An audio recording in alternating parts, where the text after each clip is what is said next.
মুন্সিগঞ্জ জেলার মধ্যে সবচেয়ে ইটের ভাটা সিরাজদিয়ান উপজেলায়। এ অঞ্চলের দিয়ে মুন্সিগঞ্জের বিভিন্ন অঞ্চল চলে ঢাকার নিকটবর্তী, কিন্তু শ্বাসকষ্ট এবং বায়ু দূষণ এই অঞ্চলেই বেশি। সমাজে যারা রক্ষক তারাই ভক্ষক। দেখা গেল ইটের ভাটা, অনেকে বলে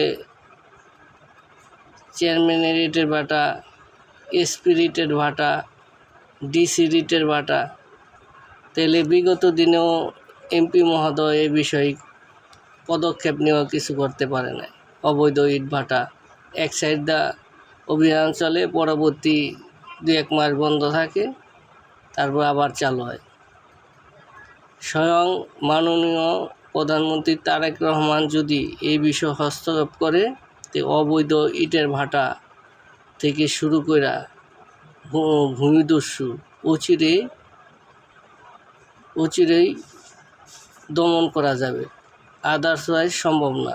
একজন এমপি কখনো এতটা বেড়া জালে জর্জরিত সমস্যা নিয়ে এগিয়ে যাওয়া সম্ভব না। এই বিষয়ে সঠিক পদক্ষেপ সরকারের নিকট কামনা করছি।